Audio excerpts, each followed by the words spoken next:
শুভ সন্ধ্যা। নমস্কার। আজ গুরুবার, বছরের শেষ একাদশী, সফলা একাদশী। শ্রী শ্রী ঠাকুরের অন্তরঙ্গ লীলা পর্ষদ মহাপুরুষ মহারাজের শুভ আবির্ভাব তিথি পূর্ণ সন্ধ্যায় মহারাজজি শ্রীপাদপদ্মে আমাদের সকলের অনন্ত অভূমি লুণ্ঠিত প্রণাম, অন্তরের অন্তঃস্থলের ভালোবাসা, শ্রদ্ধাঞ্জলি, ভক্তি পুষ্পাঞ্জলি নিবেদন করিয়া আজকে গুরু বন্দনা দিয়ে শুরু করছি। মায়ের সকল ভক্তবৃন্দকে মায়ের গৃহমন্দিরে স্বাগত জানাই। পবিত্র সন্ধ্যায় বড়দেরকে জানাই আমার ভক্তিপূর্ণ প্রণাম, ছোটদেরকে জানাই প্রাণের ভালোবাসা, আন্তরিক শুভেচ্ছা। আসুন আমরা মায়ের সকল সন্তানেরা সমবেতভাবে শ্রী গুরু বন্দনা দিয়ে শুরু করি। গুরুর ব্রহ্মা গুরুর বিষ্ণু গুরুর্দেব মহেশ্বরা গুরুরেবা পরম ব্রহ্ম তস্मै শ্রী গুরবে নমঃ। অখণ্ডমণ্ডলাকারং ব্যক্তং येन চরাচরং তৎপদং দর্শিতং येन তস্मै শ্রী গুরবে নমঃ। অজ্ঞানতিমিরান্ধস্য জ্ঞানাঞ্জনশলাকয়া চক্ষুরুন্মিলিतं येन তস্मै শ্রী গুরবে নমঃ। ব্রহ্মানন্দং পরমসুখদং কেবলং জ্ঞানমূর্তিং দ্বন্দ্বাতীतं গগনসদৃশं তত্ত্বমস্যাদিলক্ষ্যम्। একং নিত্যং বিমলমচলং সর্বাধিসাক্ষিভূतं ভাবাতীतं ত্রিগুণরহিतं সদ্গুরুং ত্বং নমামি, সদ্গুরুং ত্বং নমামি, সদ্গুরুং ত্বং নমামি। জয় গুরুদেব। গুরু পরম্পরায় সকল পূজ্যপাদ সদ্গুরুর শ্রীপাদ পদ্মে পবিত্র সন্ধ্যায় আমার অনন্ত আভূমি লুণ্ঠিত প্রণাম, অন্তরের অন্তঃস্থলের ভালোবাসা, শ্রদ্ধাঞ্জলি, ভক্তি পুষ্পাঞ্জলি অর্পণ করিয়া নিত্য পাঠে প্রবেশ করছি। শ্রীমকথিত শ্রী শ্রী রামকৃষ্ণ কথামৃত দ্বিতীয় খণ্ড মহাপবিত্র গ্রন্থখানি থেকে 1883 খ্রিস্টাব্দে নভেম্বর মাসের 12 পরিচ্ছেদ গৃহস্থাশ্রমে ঈশ্বর লাভ এবং উপায়। এই অংশ থেকে আমি পাঠ শুরু করছি। মায়ের সকল ভক্ত সন্তানদের কাছে আমার অনুরোধ, আপনারা প্লিজ শেষ পর্যন্ত মায়ের গৃহমন্দিরের সঙ্গে থাকবেন। তব কথামৃতম তপ্ত জীবনম কবিবিরীরিতম কল্মষাপহম শ্রবণমঙ্গলম শ্রীমদাততম ভুবি গৃহন্তি যে ভূরিদা জনাঃ। 12 পরিচ্ছেদ গৃহস্থাশ্রমে ঈশ্বর লাভ উপায়। শ্রীরামকৃষ্ণ। গান শুনলে কালী নামে দাউরে বেড়া, ফসলে তছরূপ হবে না। ঈশ্বরের শরণাগত হও, সব পাবে। সে যে মুক্তকেশীর শক্ত বেড়া, তার কাছেতে জম ঘেঁষে না।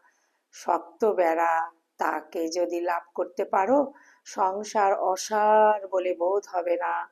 যে তাকে জেনেছে সে দেখে যে জীবজগৎ সে তিনিই হয়েছেন। ছেলেদের খাওয়াবে যেন গোপালকে খাওয়াচ্ছ। পিতা মাতাকে ঈশ্বর ঈশ্বরই দেখবে ও সেবা করবে।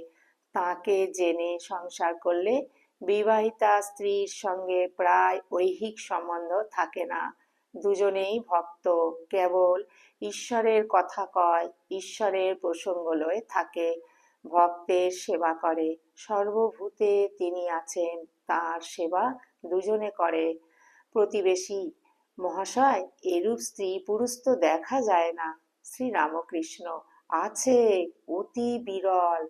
বিষয়ে লোকেরা তাদের চিনতে পারে না। তবে এরূপটি হতে গেলে দুজনেরই ভালো হওয়া চাই। দুজনেই যদি সেই ঈশ্বরানন্দ পেয়ে থাকে, তাহলেই এটি সম্ভব হয়। ভগবানের বিশেষ কৃপা চাই, না হলে সর্বদা অমিল হয়। একজনকে তফাতে যেতে হয়। যদি না মিল হয় তাহলে বড় যন্ত্রণা। স্ত্রী হয়তো রাত দিন বলে, বাবা কেন এখানে বিয়ে দিলে? না খেতে পেলুম, না বাচ্চাদের খাওয়াতে পারলুম, না পড়তে পেলুম, না বাচ্চাদের পড়াতে পেলুম, না একখানা গয়না। তুমি আমায় কি সুখে রেখেছ? চক্ষু বুজে ঈশ্বর ঈশ্বর করছেন, ওসব পাগলামি ছাড়ো। ভক্ত: এসব প্রতিবন্ধক আছে, আবার হয়তো ছেলেরা অবাধ্য, তারপর কত আপদ আছে, তবে মহাশয় উপায় কি? শ্রীরামকৃষ্ণ: সংসারে থেকে সাধন করা বড় কঠিন, অনেক ব্যাঘাত, তার তোমাদের বলতে হবে না। রোগ শোক দারিদ্র, আবার স্ত্রীর সঙ্গে মিল নাই, ছেলে অবাধ্য, মূর্খ গোয়ার, তবে উপায় আছে। মাঝে মাঝে নির্জনে গিয়ে তাকে প্রার্থনা করতে হয়, তাকে লাভ করবার জন্য চেষ্টা করতে হয়। প্রতিবেশী: বাড়ি থেকে বেরিয়ে যেতে হবে? শ্রীরামকৃষ্ণ: একেবারে নয়। যখন অবসর পাবে কোনো নির্জন স্থানে গিয়ে একদিন দুদিন থাকবে, যেন কোনো সংসারের সঙ্গে সম্বন্ধ না থাকে, যেন কোনো বিষয়ী লোকদের সঙ্গে সাংসারিক বিষয়ে লয়ে আলাপ না করতে হয়। হয় নির্জনে বাস, নয় সাধু সঙ্গ। প্রতিবেশী: সাধু চিনব কেমন করে? শ্রীরামকৃষ্ণ: যার মন প্রাণ অন্তরাত্মা ঈশ্বরে গত হয়েছে তিনিই সাধু। যিনি কামিনী কাঞ্চন ত্যাগী তিনিই সাধু। যিনি সাধু তিনি স্ত্রীলোককে ঐহিক চক্ষে দেখেন না, সর্বদাই তাদের অন্তরে থাকেন। যদি স্ত্রীলোকের কাছে আসেন, তাকে মাতৃবৎ দেখেন ও পূজা করেন। সাধু সর্বদা ঈশ্বর চিন্তা করেন, ঈশ্বরীয় কথা বই কথা কন্যা, আর সর্বভূতে ঈশ্বর আছেন জেনে তাদের সেবা করেন। মোটামুটি এইগুলি সাধুর লক্ষণ। প্রতিবেশী: নির্জনে বরাবর থাকতে হবে? শ্রীরামকৃষ্ণ: ফুটপাতের গাছ দেখেছ? যতদিন চারা ততদিন চারিদিকে বেড়া দিতে হয়, না হলে ছাগল গরুতে খেয়ে ফেলবে। গাছের গুড়ি মোটা হলে আর বেড়ার দরকার নাই, তখন হাতি বেঁধে দিলেও গাছ ভাঙবে না। গুড়ি যদি করে নিতে পারো, আর ভাবনা কি, ভয় কি? বিবেক লাভ করবার চেষ্টা আগে করো। তেল মেখে কাঁঠাল ভাঙো, হাতে আঠা জড়াবে না। প্রতিবেশী: বিবেক কাহাকে বলে? শ্রীরামকৃষ্ণ: ঈশ্বর সৎ আর সব অসৎ, এই বিচার। সৎ মানে নিত্য, অসৎ মানে অনিত্য। যার বিবেক হয়েছে সে জানে ঈশ্বরই বস্তু আর সব অবস্তু। বিবেক উদয় হলে ঈশ্বরকে জানবার ইচ্ছা হয়। অসৎকে ভালোবাসলে, যেমন দেহ সুখ, লোকমান্য, টাকা, এইসব ভালোবাসলে ঈশ্বর যিনি সৎ স্বরূপ তাকে জানতে ইচ্ছা হয় না। সদা সৎ বিচার এলে তবে ঈশ্বরকে খুঁজতে ইচ্ছা করে। শোনো, একটা গান শোনো। আয় মন বেড়াতে যাবি, কালী কল্পতরু মূলে রে মন, চারি ফল কুড়ায় পাবি, প্রবৃত্তি নিবৃত্তি যায়া নিবৃত্তিরে সঙ্গে লবি। ওরে বিবেক নামে তার বেটা, তত্ত্ব কথা তাই শুধাবি, সূচি অসুচিরে লয়ে দিব্য ঘরে কবে শুবি। যখন 203 পীড়িত হবে তখন শ্যামা মাকে পাবি, অহংকার অবিদ্যা তোর পিতামাতায় তাড়িয়ে দিবি। যদি মোহগর্তে টেনে লয় ধৈর্য খোঁটা ধরে রবি, ধর্মা ধর্ম দুটো অজা তুচ্ছ খোঁটায় বেঁধে থুবি। যদি না মানে নিষেধ তবে জ্ঞান খড়গে বলি দিবি। প্রথম ভার্যার সন্তানেরে দূর হতে বুঝাইবি, যদি না মানে প্রবোধ জ্ঞান সিন্ধু মাঝে ডুবাইবি। প্রসাদ বলে এমন হলে কালের কাছে জবাব দিবি, তবে বাপু বাছা বাপের ঠাকুর মনের মতো মন হবি। মনে নিবৃত্তি এলে তবে বিবেক হয়, বিবেক হলে তত্ত্ব কথা মনে ওঠে। তখন মনের বেড়াতে যেতে স্বাদ হয়। কালই ফল কুড়িয়ে পাবি, অনায়াসে পাবে, কুড়িয়ে পাবে। ধর্ম অর্থ কাম ও মোক্ষ, তাকে পেলে ধর্ম অর্থ কাম ইয়া সংসারীর দরকার, ধর্ম অর্থ কাম যা সংসারীর দরকার তাও হয় যদি কেউ চায়। প্রতিবেশী: তবে সংসার মায়া বলে কেন? শ্রীরামকৃষ্ণ: যতক্ষণ ঈশ্বরকে না পাওয়া যায় ততক্ষণ নেতি নেতি করে ত্যাগ করতে হয়। তাকে যারা পেয়েছে তারা জানে যে তিনিই সব হয়েছেন। তখন বোধ হয় ঈশ্বর মায়া জীব জগৎ। জীব জগৎ শুদ্ধ তিনি। যদি একটা বেলের খোলা শ্বাস বিচি আলাদা করা যায়, আর একজন বলে বেলটা কত ওজনে ছিল দেখো তো, তুমি কি খোলা বিচি ফেলে শ্বাসটা কেবল ওজন করবে? না, ওজন করতে হলে খোলা বিচি সমেত সমস্ত ধরতে হবে। ধরলে তবে বলতে পারবে বেলটা এত ওজনে ছিল। খোলটা যেন জগৎ, জীবগুলি যেন বিচি। বিচারের সময় জীব আর জগৎকে অনাত্মা বলেছিল, অবস্তু বলেছিল। বিচার করবার সময় শ্বাসকেই সার, খোলা আর বিচিকে অসার বলে বোধ হয়। বিচার হয়ে গেলে সমস্ত জড়িয়ে এক একে বিচার হয়ে গেলে সমস্ত জড়িয়ে এক বলে বোধ হয়। আর বোধ হয় যে সত্তাতে শ্বাস নেই, সত্তা দিয়েই বেলের খোলা আর বিচি হয়েছে। বেল বুঝতে গেলে সব বুঝিয়ে যাবে। অনুলোম বিলোম, ঘোলেরই মাখন, মাখনেরই ঘোল। যদি ঘোল হয়ে থাকে তো মাখনও হয়েছে, যদি মাখন হয়ে থাকে তাহলে ঘোলও হয়েছে। আত্মা যদি থাকেন তো অনাত্মাও আছে। যারই নিত্য তারই লীলা, যারই লীলা তারই নিত্য। যিনি ঈশ্বর বলে গোচর হন তিনি জীবজগৎ হয়েছেন। যে জেনেছে সে দেখে যে তিনিই সব হয়েছেন। বাপ মা ছেলে প্রতিবেশী জীব জন্তু ভালো মন্দ সূচি অসুচি সমস্ত প্রতিবেশী। তবে পাপ পুণ্য নাই? শ্রীরামকৃষ্ণ আছে, আবার নাই। তিনি যদি অহং তত্ত্ব রেখে দেন তাহলে ভেদ বুদ্ধিও রেখে দেন, পাপ পুণ্য জ্ঞানও রেখে দেন। তিনি দু একজনেতে অহংকার একেবারে পুছে ফেলেন। তারা পাপ পুণ্য ভালো মন্দের পার হয়ে যায়। ঈশ্বর দর্শন যতক্ষণ না হয় ততক্ষণ ভেদ বুদ্ধি ভালো মন্দ জ্ঞান থাকবেই থাকবে।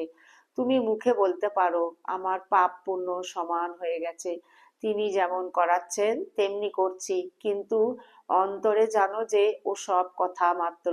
মন্দ কাজটি করলেই মন ধুক ধুক করবে। ঈশ্বর দর্শনের পরও তার যদি ইচ্ছা হয় তিনি দাস আমি রেখে দেন। সে অবস্থায় ভক্ত বলে আমি দাস তুমি প্রভু। সে ভক্তের ঈশ্বরীয় কথা ঈশ্বরীয় কাজ ভালো লাগে। ঈশ্বর বিমুখ লোককে ভালো লাগে না, ঈশ্বর ছাড়া কাজ ভালো লাগে না, তবেই হলো। এরূপ ভক্তেতেও তিনি ভেদ বুদ্ধি রাখেন। প্রতিবেশী মহাশয়, মহাশয় বলছেন ঈশ্বরকে জেনে সংসার করো, তাকে কি জানা যায়? শ্রী রামকৃষ্ণ তাকে ঐন্দ্রিয় দ্বারা বা এ মনের দ্বারা জানা যায় না। যে মনে বিষয় বাসনা নাই সেই শুদ্ধ মনের দ্বারা তাকে জানা যায়। প্রতিবেশী ঈশ্বরকে কে জানতে পারে? শ্রী রামকৃষ্ণ ঠিক কে জানবে? আমাদের যতটুকু দরকার ততটুকু হলেই হলো। আমার এক পাতকুয়া জলের কি দরকার?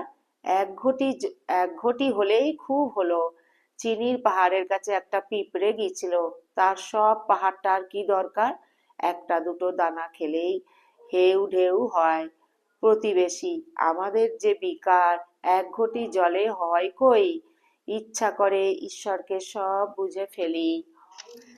শ্রী রামকৃষ্ণ তা বটে, কিন্তু বিকারের ঔষধও আছে। প্রতিবেশী মহাশয় কি ঔষধ? শ্রী রামকৃষ্ণ সাধু সঙ্গ, তার নাম গুণগান, তাকে সর্বদা প্রার্থনা। আমি বলেছিলাম মা আমি জ্ঞান চাই না, এই নাও তোমার জ্ঞান, এই নাও তোমার অজ্ঞান। মা আমায় তোমার পাদ পদ্মে কেবল শুদ্ধা ভক্তি দাও, আর আমি কিছুই চাই নাই। যেমন রোগ তার তেমনি ঔষধ। গীতায় তিনি বলেছেন হে অর্জুন তুমি আমার শরণ লও, তোমাকে সব রকম পাপ থেকে আমি মুক্ত করব। তার শরণাগত হও, তিনি সদ্বুদ্ধি দেবেন, তিনি সব ভার লবেন, তখন সব রকম বিকার দূরে যাবে। এ বুদ্ধি দিয়ে কি তাকে বোঝা যায়? এক সের ঘটিতে কি 4 সের দুধ ধরে? আর তিনি না বুঝালে কি বুঝা যায়? তাই বলছি তার শরণাগত হও, তার যা ইচ্ছা তিনি করুন, তিনি ইচ্ছাময়। মানুষের কি শক্তি আছে? ওম নিরঞ্জনম নিত্যমনন্তরূপম ভক্ত্যানুকম্পাধৃত বিগ্রহং বৈ ঈশাবতারং পরমেশমিড্ঢং ত্বং রামকৃষ্ণং শিরসা নমামহ। ওম শান্তি শান্তি শান্তি। হরি ওম তৎসৎ। শ্রীরামকৃষ্ণার্পণমস্তু। জয় শ্রী গুরু মহারাজ জি কি জয়। জয় মহামায় কি জয়।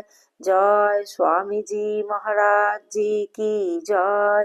জয় শ্রী শ্রী কথামৃতকার শ্রী মাস্টার মহাশয় শ্রীম কি জয়।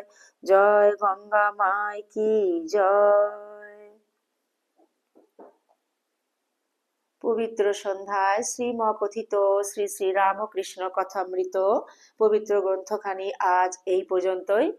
আসুন সমবেতভাবে আমরা ঠাকুরের শ্রীপাদ পদ্মে আমাদের প্রার্থনা নিবেদন করি। ঠাকুর যেন তার সকল সন্তানদের সুস্থ রাখেন, ভালো রাখেন, আনন্দে রাখেন।